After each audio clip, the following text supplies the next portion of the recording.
നമസ്കാരം കൂട്ടുകാരെ, ഇന്നത്തെ വീഡിയോ എന്ന് പറയുന്നത് വളരെ സ്പെഷ്യൽ ആയിട്ടുള്ളൊരു വീഡിയോ ആണ്. നമ്മുടെ ചാനലിന് 5K സബ്സ്ക്രൈബേഴ്സ് ആയതിൻ്റെ ആഘോഷത്തിൽ നമ്മളൊരു ചിക്കൻ ബിരിയാണി പ്രിപ്പയർ ചെയ്യുകയാണ്. നിങ്ങൾ ഇതുവരെ തന്ന എല്ലാ സപ്പോർട്ടിനും നന്ദി.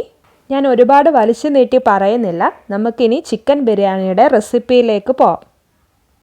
ഇന്നത്തെ നമ്മുടെ ബിരിയാണി പ്രിപ്പയർ ചെയ്യുന്നത് കുക്കറിലാണ്. ഈ പാത്രത്തിൽ കാണുന്നത് നെയ്യാണ്. ഈ നെയ്യ് ചിക്കൻ ബിരിയാണി പ്രിപ്പയർ ചെയ്യാൻ വേണ്ടി വാങ്ങിച്ച ചിക്കനിൽ നിന്നും തന്നെ ഉരുക്കിയെടുത്ത നെയ്യാണ് നമ്മൾ യൂസ് ചെയ്യുന്നത്. നിങ്ങൾ എടുക്കുമ്പോൾ 5 ടേബിൾ സ്പൂൺ നെയ്യും അല്ലെങ്കിൽ എണ്ണ യൂസ് ചെയ്യുന്നവർ അത് ആഡ് ചെയ്ത് കൊടുക്കുക.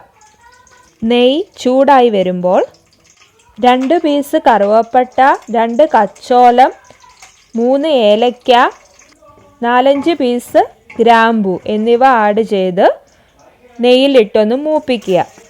ഇതിലേക്ക് വളരെ തിന്നായിട്ട് അരിഞ്ഞു വെച്ചേക്കുന്ന സവാള ആഡ് ചെയ്ത് കൊടുക്കുക. ഞാൻ 4 സവാളയാണ് എടുത്തേക്കുന്നത്. പെട്ടെന്നൊന്ന് ഫ്രൈ ആയി വരാൻ നമുക്ക് കുറച്ച് ഉപ്പും കൂടി ആഡ് ചെയ്ത് കൊടുക്കാം.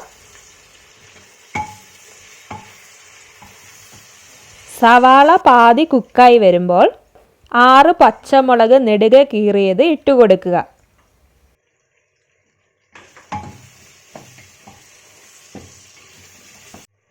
ഇനി ഇതിലേക്ക് 3 മീഡിയം സൈസുള്ള തക്കാളി നീളത്തിൽ അരിഞ്ഞത് ചേർത്ത് കൊടുക്കാം.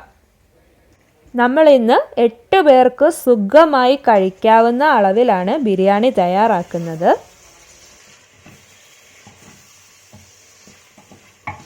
ഇനി ഇതിലേക്ക് 3 table spoon ginger garlic paste ചേർത്ത് കൊടുക്കുക. നന്നായിട്ട് അരയ്ക്കണം കേട്ടോ, നല്ല പേസ്റ്റ് പോലെ ഇരിക്കണം.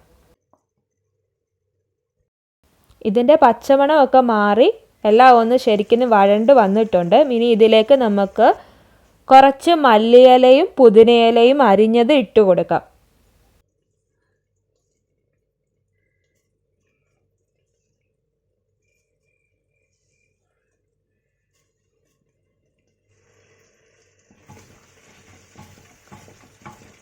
ഇനിയാണ് നമ്മൾ മസാലകൾ ആഡ് ചെയ്യാൻ പോകുന്നത്. ആദ്യം തന്നെ 1.5 ടീസ്പൂൺ മുളക് പൊടി, 1/2 ടീസ്പൂൺ മഞ്ഞൾപ്പൊടി, 2 ടീസ്പൂൺ മല്ലിപ്പൊടി, 1.5 ടീസ്പൂൺ നമ്മുടെ വീട്ടിൽ തന്നെ പൊടിച്ചെടുത്ത ഗരം മസാല. ഗരം മസാല ഇല്ലാത്തവർ ചിക്കൻ മസാല ഒരു 2 ടീസ്പൂൺ ആഡ് ചെയ്താൽ മതി. ഇനി ഈ പൊടികളുടെ പച്ചമണം മാറുന്നത് വരെ നന്നായിട്ട് ഇളക്കി കൊടുക്കുക.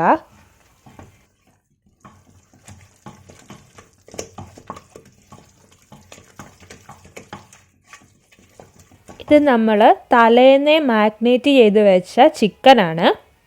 കുറച്ച് മുളക് പൊടി, മഞ്ഞൾപ്പൊടി, ഉപ്പുപൊടി, തൈരുള്ളവർ 2 ടേബിൾ സ്പൂൺ തൈരും കൂടി ചേർത്ത് ഇളക്കി തലേന്ന് ഫ്രിഡ്ജിൽ വെക്കുക. ഫ്രീസറിൽ വെക്കാൻ പാടില്ല. എന്നിട്ട് അതും കൂടി നമ്മൾ ഈ മസാലയ്ക്കകത്തേക്ക് ആഡ് ചെയ്ത് കൊടുക്കുകയാണ്. ഈ ചിക്കൻ മുങ്ങിയിരിക്കുന്ന വരെ വെള്ളം ഒഴിച്ച് കുക്കർ 1 വിസിൽ അടുപ്പിക്കുക. നാട്ടിലുള്ളവരാണെങ്കിൽ ചിക്കൻ വേഗം 2 വിസിലെങ്കിലും അടുപ്പിക്കേണ്ടതുണ്ട്. ഇനി നമുക്കിതൊന്ന് തുറന്ന് നോക്കാം. ആഹാ, നല്ല സൂപ്പർ മണം. നമുക്കിനി ഈ ചിക്കനും ചിക്കൻ സ്റ്റോക്കും സെപ്പറേറ്റ് ചെയ്ത് വെക്കണം. എന്തിനാണെന്ന് വെച്ചാൽ ഈ ചിക്കൻ സ്റ്റോക്കിലാണ് നമ്മൾ അരി വേവിക്കുന്നത്. ഈ ചിക്കൻ സ്റ്റോക്ക് ആകെ എത്ര കപ്പുണ്ടെന്ന് അളന്ന് നോക്കണം. 1 കപ്പ് അരിക്ക് 2 കപ്പ് വെള്ളം എന്ന തോതിൽ ഉണ്ടോ എന്ന് നോക്കുക. ചിക്കൻ സ്റ്റോക്ക് കുറവാണെങ്കിൽ ബാക്കി വെള്ളം ആഡ് ചെയ്യുക. ഞാനിപ്പോൾ ആഡ് ചെയ്ത് കൊടുത്തേക്കുന്നത് 1 നാരങ്ങയുടെ നീരാണ്. ഈ വെള്ളം നന്നായി തിളച്ച് വരുമ്പോൾ അതിലേക്ക് ഞാൻ എടുത്തു വെച്ചിട്ടുള്ള 4 കപ്പ് അരി കൂടി ആഡ് ചെയ്ത് കൊടുത്തു. ഈ സമയത്ത് ഉപ്പിൻ്റെ അളവ് കൂടി ഒന്ന് ശ്രദ്ധിക്കുക. എന്നിട്ട് കുക്കർ അടച്ച് വെച്ച് 10 മിനിറ്റ് മീഡിയം ഫ്ലെയിമിലിട്ട് വേവിക്കുക. ഫ്ലെയിം ഓഫ് ചെയ്തതിന് ശേഷം 10 മിനിറ്റ് കഴിഞ്ഞിട്ട് കുക്കർ നമ്മൾ ഓപ്പൺ ചെയ്യുമ്പം ഇതുപോലെ അടിപൊളി റൈസ് റെഡിയാവും. തടിയുടെ തവി തന്നെ നിങ്ങൾ ഉപയോഗിക്കുക കേട്ടോ. സ്റ്റീലിൻ്റെ ഒക്കെ ഉപയോഗിച്ച് കഴിഞ്ഞാൽ അരി പൊട്ടിപ്പോവാൻ സാധ്യതയുണ്ട്. ഇപ്പോൾ കറക്റ്റ് വേവിലാണ് നമുക്ക് കിട്ടിയേക്കുന്നത്. ഇനി ഇത് നമുക്ക് ദം അടിക്കാം. അതിനായി ആദ്യത്തെ ഒരു ലെയർ നമ്മൾ ചോറ് വെച്ചിട്ട് ചെയ്തു, പിന്നെ മല്ലിയില പുതിനയിലയുടെ ഒരു ലെയർ, പിന്നെ നമ്മുടെ ചിക്കൻ, അത് കഴിഞ്ഞ് വീണ്ടും അതുപോലെ റൈസ്, പിന്നെ ഇലകൾ, പിന്നെ വീണ്ടും ചിക്കൻ, അതിൻ്റെ മേളിൽ വീണ്ടും റൈസ് ഇട്ട് കൊടുത്തു. കുറച്ച് ഡെക്കറേഷന് വേണ്ടിയിട്ട് ഇലകളും കൂടി ഇട്ട് കൊടുത്തു. ഇനി അത് അങ്ങനെ ഒരു 10 മിനിറ്റ് വെക്കുക. അങ്ങനെ നമ്മുടെ ചിക്കൻ ബിരിയാണി റെഡി ആയിട്ടുണ്ട്. നമ്മളൊരു പാത്രത്തിലേക്ക് കുറച്ചെടുത്ത് സെർവ് ചെയ്ത് വെച്ചേക്കുന്നതാണ്. കാണുമ്പോൾ തന്നെ അറിയില്ലേ, അരിയൊക്കെ നല്ല പെർഫെക്റ്റ് ആയിട്ടാണ് കിട്ടിയേക്കുന്നത്. ഒരുപാട് കുക്കായി പോയിട്ടൊന്നുമില്ല. ഞാനിവിടെ എടുത്തേക്കുന്നത് ബസുമതി റൈസ് ആണ്. വീഡിയോയിൽ പറഞ്ഞേക്കുന്ന അതേ ടൈം തന്നെ കുക്കിങ്ങിന് വേണ്ടിയിട്ട് യൂസ് ചെയ്യുക. വീഡിയോ എല്ലാവർക്കും ഇഷ്ടപ്പെട്ടു എന്ന് വിശ്വസിക്കുന്നു. വീഡിയോ ആദ്യമായി കാണുന്നവരാണെങ്കിൽ ഒന്ന് സബ്സ്ക്രൈബ് ചെയ്ത് സപ്പോർട്ട് ചെയ്യണേ. താങ്ക്